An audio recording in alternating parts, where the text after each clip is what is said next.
Chapter 4. She greeted her guests in a lime green hostess costume with long belled sleeves and pants. Her shoes were comfortable. They reflected her hope for the evening. The first to arrive was Mary Jo Perrin, who came with Robert, her teenage son. The last was pink-faced Father Dyer. He was young and diminutive, with fey eyes behind steel-rimmed spectacles. At the door he apologized for his lateness. "Couldn't find the right necktie," he told Chris expressionlessly. For a moment she stared at him blankly, and burst into laughter. Her day-long depression began to lift. The drinks did their work. By 9:45 they were scattered about the living room, eating their dinners in vibrant knots of conversation.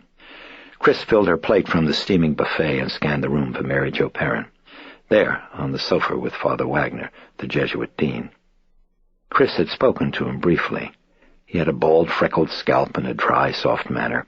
Chris drifted to the sofa and folded to the floor in front of the coffee table as the seeress chuckled with mirth. "Oh, come on, Mary Jo," the dean said, smiling as he lifted a forkful of curry to his mouth. "Yeah, come on, Mary Jo," echoed Chris. "Oh, hi, great curry," said the dean to Chris. "Not too hot?" "No, not at all. It's just right, thanks. Mary Jo's been telling me there used to be a Jesuit who was also a medium." "And he doesn't believe me," said the seeress. "Ah, distinguo," corrected the dean. "I just said it was hard to believe." "You mean medium?" asked Chris. "Why, of course," said Mary Jo. "Why, he even used to levitate." "Oh, I do it every morning," said the Jesuit quietly. "You mean he held seances?" Chris asked Mrs. Perrin. "Well, yes," she answered. "He was very, very famous in the 19th century. In fact, he was probably the only spiritualist of his time who wasn't ever clearly convicted of fraud." "As I said, he wasn't a Jesuit," commented the dean. "Oh, my, but he was." She laughed. "When he turned 22, he joined the Jesuits and promised not to work anymore as a medium. But they threw him out of France." She laughed even harder. "Right after a seance that he held at the Tuileries. Do you know what he did? In the middle of the seance, he told the Empress she was about to be touched by the hands of a spirit child who was about to fully materialize. And when they suddenly turned all the lights on," she started to guffaw, "they caught him sitting with his naked foot on the Empress's arm. How can you imagine?" The dean was smiling as he set down his plate. "Don't come looking for discounts anymore on indulgences, Mary Jo." "Oh, come on, Father, every family's got one black sheep. We were pushing our quota with the Medici Pope," said the dean. "You know, I had an experience once," began Chris, but the dean interrupted. "Are you making this a matter of confession?" Chris smiled and said, "No, I'm not a Catholic." "Oh, well, neither are the Jesuits," Mrs. Perrin chuckled. "Dominican slander," retorted the dean. Then to Chris he said, "I'm sorry, my dear, you were saying?" "Well, just that I thought I saw somebody levitate once in Bhutan." She recounted the story. "Do you think that's possible?" she ended. "I mean, really, seriously." "Who knows?" the dean shrugged. "Who knows what gravity is, or matter when it comes to that?" "Would you like my opinion?" interjected Mrs. Perrin. The dean said, "No, Mary Jo, I've taken a vow of poverty." "So have I," Chris muttered. "What was that?" asked the dean, leaning forward. "Oh, nothing. Oh, say, there's something I've been meaning to ask you. Do you know that little cottage that's back of the church over there?" She pointed in the general direction. "Holy Trinity?" the dean asked. "Yeah, right, Holy Trinity. Well, what goes on in there?" "Oh, well, that's where they say Black Mass," said Mrs. Perrin. "Black who?" said Chris. "Black Mass." "What's that?" "She's kidding," said the dean. "Yes, I know," said Chris, "but I'm dumb. I mean, what is a Black Mass?" "Oh, basically it's a travesty on the Catholic Mass," explained the dean. "It's connected to witchcraft, devil worship." "Really? You mean there really is such a thing?" "I really couldn't say, Chris, although I heard a statistic once about something like, possibly 50,000 Black Masses being said every year in the city of Paris." "You mean now?" marveled Chris. "Today?" "It's just something I heard." "Yes, of course, from the Jesuit Secret Service," twitted Mrs. Perrin. "Not at all. I hear voices," responded the dean. "You know, back in L.A., mentioned Chris, you hear an awful lot of stories about witch cults being around. I've often wondered if it's true." "Well, as I said, I wouldn't know," said the dean. "But I tell you who might, Joe Dyer." "Hey, where's Joe?" The dean looked around. "Oh, over there," he said, nodding toward the other priest who was standing at the buffet with his back to them. He was heaping a second helping onto his plate. "Hey, Joe?" The young priest turned, his face impassive. "You called, great dean?" The other Jesuit beckoned with his fingers. "All right, just a second," answered Dyer, and resumed his attack on the curry and salad. "That's the only leprechaun in the priesthood," said the dean with an edge of fondness. He sipped at his wine. "They had a couple of cases of desecration in Holy Trinity last week, and Joe said something about one of them reminding him of some things that they used to do at Black Mass, so I expect he knows something about the subject." "Well, what happened at the church?" asked Mary Jo Perrin. "Oh, it's really too disgusting," said the dean. "Come on, we're all through with our dinners." No, please, it's too much," he demurred. "Come on." "You mean you can't read my mind, Mary Jo?" the dean asked her. "Oh, I could," she responded, "but I really don't think I'm worthy to enter that holy of holies." She chuckled. "Well, it really is sick," began the dean. He described the desecrations. In the first of the incident, the elderly sacristan of the church had discovered a mound of human excrement on the altar cloth directly before the tabernacle. "Oh, that really is sick," Mrs. Perrin grimaced. "Well, the other's even worse," remarked the dean, then employed indirection and one or two euphemisms to explain how a massive phallus sculpted in clay had been found firmly glued to a statue of Christ on the left side altar. "That's sick enough," he concluded. Chris noticed that Mary Jo seemed genuinely disturbed as she said, "Oh, that's enough now. Yes, I'm sorry that I asked. Let's change the subject, please." "No, I'm fascinated," said Chris. "Yes, of course, I'm a fascinating human." It was Father Dyer speaking. He was hovering over her with his plate. "Listen, give me just a minute and then I'll be back. I think I've got something going over there with the astronaut." "Like what?" asked the dean. Father Dyer raised his eyebrows in deadpan surmise. "Would you believe," he asked, "first missionary on the moon?" They burst into laughter. "You're just the right size," said Mrs. Perrin. "They could stow you in the nose cone." "No, not me," he corrected her solemnly, and then turned to the dean to explain. "I've been trying to fix it up for Emery." "That's our disciplinarian on campus," Dyer explained in an aside to the women. "Nobody's up there, and that's what he likes, you see. He sort of likes things quiet." "And so who would he convert?" Mrs. Perrin asked.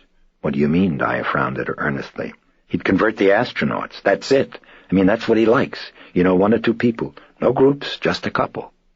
With deadpan gaze, Dyer glanced toward the astronaut. "Excuse me," he said, and walked away. "I like him," said Mrs. Perrin. "Me too," Chris agreed. Then she turned to the dean. "You haven't told me what goes on in that cottage," she reminded him. "The big secret? Who's that priest I keep seeing there, you know? The one I mean, sort of dark?" "Father Karras," said the dean in a lowered tone, with a trace of regret. "Yeah, what's he do?" "He's a counselor, Chris." The dean put down his wine glass and turned it by the stem. "Had a pretty rough knock last night, poor guy." "Oh, what?" asked Chris with a sudden concern. "Well, his mother passed away." Chris felt a melting sensation of grief that she couldn't explain. "Oh, I'm sorry," she said.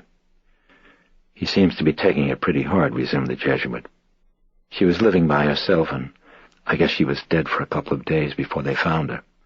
"Oh, how awful," Mrs. Perrin murmured. "Who found her?" Chris asked solemnly. "The superintendent of her apartment building. I guess they wouldn't have found her even now except, well, the next-door neighbors complained about her radio going all the time." "That's sad," Chris murmured. "Excuse me, please, madam." Chris looked up at Carl. He held a tray filled with glasses and liqueurs. "Sure, set it down right here, Carl, okay? That'll be fine." Chris liked to serve the liqueurs to her guests herself. It added an intimacy, she felt, that might otherwise be lacking. "Well, let's see now. I'll start with you," she told the dean and Mrs. Perrin, and she served them. Then she moved about the room, taking orders and fetching for each of her guests.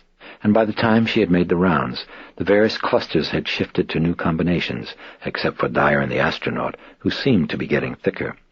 "No, I'm really not a priest," Chris heard Dyer say solemnly, his arm on the astronaut's chuckle-heaved shoulder. "I'm actually a terribly avant-garde rabbi." And not long after, she overheard Dyer inquiring of the astronaut, "What is space?" And when the astronaut shrugged and said he really didn't know, Father Dyer had fixed him with an earnest frown and said, "You should." Chris was standing with Ellen Cleary afterward, reminiscing about Moscow, when she heard a familiar strident voice ringing angrily through from the kitchen. "Oh, Jesus," thought Chris. "Burke!" He was shrieking obscenities at someone. Chris excused herself and went quickly to the kitchen, where Dennings was railing viciously at Carl, while Sharon made futile attempts to hush him. "Burke!" exclaimed Chris. "Knock it off!" The director ignored her, continuing to rage. The corners of his mouth flecked foaming with saliva, while Carl leaned mutely against the sink with folded arms and stolid expression, his eyes fixed unwaveringly on Dennings. "Carl," Chris snapped, "will you get out of here? Get out! Can't you see how he is?" But the Swiss would not budge until Chris began actually to shove him toward the door. "Nazi pig!" Dennings screamed at his back, and then he turned genially to Chris and rubbed his hands together. "Now then, what's dessert?" he asked mildly. "Dessert?"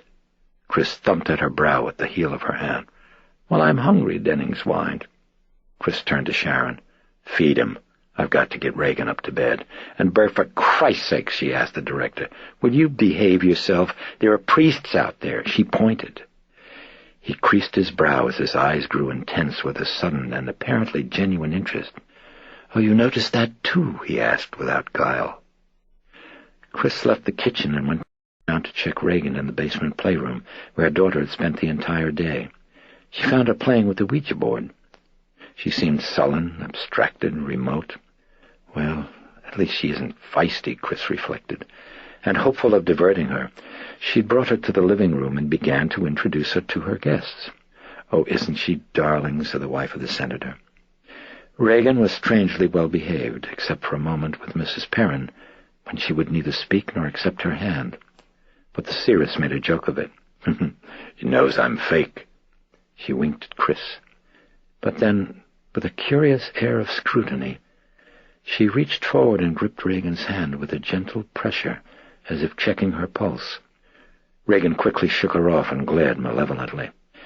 "Oh, dear, she must be tired," Mrs. Perrin said casually. Yet she continued to watch Reagan with a probing fixity, an anxiety unexplained. "She's been feeling kind of sick," Chris murmured in apology. She looked down at Reagan. "Haven't you, honey?" Reagan did not answer. She kept her eyes on the floor. There was no one left for Reagan to meet except the senator and Robert, Mrs. Perrin's son, and Chris thought it best to pass them up. She took Reagan up to bed and tucked her in. "Do you think you can sleep?" Chris asked. "I don't know," Reagan answered dreamily. She turned on her side and was staring at the wall with a distant expression. "Would you like me to read to you for a while?" A shake of the head. "Okay, then. Try to sleep." Chris leaned over and kissed her, and then walked to the door and flicked the light switch. "Night, my baby." Chris was almost out the door when Reagan called out to her very softly, "Mother, what's wrong with me?" So haunted, the tone so despairing, so disproportionate to her condition. For a moment the mother felt shaken and confused, but quickly she righted herself. "Well, it's just like I said, honey. It's nerves. All you need is those pills for a couple of weeks, and I know you'll be feeling just fine, really. Now then, try to go to sleep, honey, okay?" No response. Chris waited. "Okay," she repeated. "Okay," whispered Reagan. Chris abruptly noticed goose pimples rising on her forearm. She rubbed it. Good Christ, she thought, it gets cold in this room. Where's the draft coming in from? Chris moved to the window and checked along the edges, found nothing, then turned to Reagan. "You warm enough, baby?" No answer. Chris moved to the bedside. "Reagan, you asleep?" Eyes closed, deep breathing. Chris tiptoed from the room. From the hall she heard singing, and as she walked down the stairs, she saw with pleasure that the young Father Dyer was playing the piano near the living-room picture window, and was leading a group that had gathered around him in cheerful song. As she entered the living room, they had just finished "Till We Meet Again." Chris started forward to join the group, but was quickly intercepted by the senator and his wife, who had their coats across their arms. They seemed edgy. "You're leaving so soon?" Chris asked them. "Oh, I'm really so sorry, and my dear, we've had a marvelous evening," the senator refused. "But poor Martha's got a headache." "Oh, I am so sorry, but I do feel terrible," moaned the senator's wife. "Will you excuse us, Chris? It's been such a lovely party." "Well, I'm really sorry you have to go," said Chris. "Hope you feel better." She accompanied them to the door, and she could hear Father Dyer in the background asking, "Does anyone else know the words 'I'll bet you're sorry now, Tokyo Rose'?" She bade them good night. On her way out to the living room, Sharon stepped quietly out from the study. "Where's Burke?" Chris asked her. "In there," Sharon answered with a nod to the study. "He's sleeping it off. Say, what did the senators say to you? Anything?" "What do you mean?" asked Chris. "They just left." "Oh, well, I guess it's as well," said Sharon. "Sharon, what do you mean?" "Oh, Burke," sighed Sharon. In a guarded tone, she described an encounter between the senator and the director. "Dennings had remarked to him in passing," said Sharon, "that there appeared to be an alien pubic hair floating round in my gin. Then he turned to the senator and added in a tone that was vaguely accusatory, 'Never seen it before in my life. Have you?'" Chris giggled as Sharon went on to describe how the senator's embarrassed reaction had triggered one of Dennings' chaotic rages in which he'd expressed his boundless gratitude for the existence of politicians, since without them one couldn't distinguish who the statesmen were, you see. When the senator had moved away in a huff, the director turned to Sharon and said proudly, "There, you see, I didn't curse. Now then, don't you think I handled that rather demurely?" Chris couldn't help laughing. "Oh, well, let him sleep. But you'd better stay in there in case he wakes up. Would you mind, Sharon?" "Oh, not at all, no." Sharon entered the study. In the living room, Mary Jo Perrin sat alone and thoughtful in a corner chair. She looked edgy and disturbed.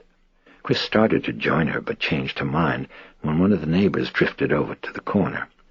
Chris headed for the piano instead. Dyer broke off his playing of chords and looked up to greet her. "Yes, young lady, and what can we do for you today? We're running a special on novenas." Chris chuckled with the others. "Well, I thought I'd get the scoop on what goes on at Black Mass," she said. "Father Wagner said you were the expert." The group at the piano fell silent with interest. "Oh, no, not really," said Dyer, lightly touching some chords. "Oh, why'd you mention Black Mass?" he asked her soberly.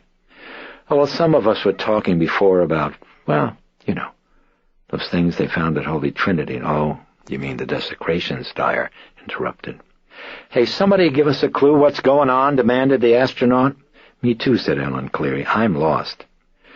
"Well, they found some desecrations at the church down the street," explained Dyer. "Well, like what?" asked the astronaut.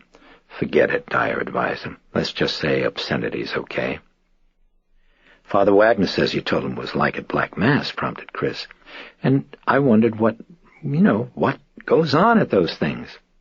"I really don't know all that much, honestly," he protested. "In fact, most of what I know is what I've heard from another Jeb." "Jeb? What's a Jeb?" Chris asked. "Oh, that's short for Jesuit. Father Karras is the expert on all this stuff." Chris was suddenly alert. "Oh, you mean the dark priest at Holy Trinity?" "Oh, you know him?" asked Dyer. No, I just heard him mentioned, that's all." "Well, I think he did a paper on it once," said Dyer. "You know, just from the psychiatric side." "What do you mean?" asked Chris. What do you mean? Are you telling me he's a psychiatrist?" "Oh, sure, yes. Oh, I'm sorry. I just assumed that you knew." "Listen, somebody tell me something," the astronaut demanded again impatiently. "What does go on at Black Mass?" "Let's just say perversions," Dyer shrugged. "Obscenities, blasphemies. It's an evil parody of the Mass, where instead of God they worship Satan, and they sometimes offered human sacrifice." Ellen Cleary shook her head and walked away. "It's getting a little too creepy for me," she smiled thinly. Chris paid her no notice. The dean joined the group unobtrusively. "But how can you know that?" she asked the young Jesuit. "Even if there was such a thing as Black Mass, who's to say what went on there?" "Well, I guess they got most of it," answered Dyer, "from the people who were caught and then confessed." "Oh, come on, Joe," said the dean. "Those confessions were worthless. People were tortured." "No, only the snotty ones," Dyer said blandly. There was a ripple of vaguely nervous laughter. The dean eyed his watch. "Well, I really should be going," he said to Chris. "I've got the 6 o'clock Mass in Dogwood Chapel." "I've got the banjo Mass," Dyer beamed. Then his eyes shifted to a point in the room beyond Chris, and he abruptly sobered. "Well, now I think we have a visitor, Mrs. McNeil," he cautioned, motioning with his head. Chris turned and gasped on seeing Reagan in her nightgown, urinating gushingly onto the rug. Staring fixedly at the astronaut, she intoned in a lifeless voice, You're going to die up there.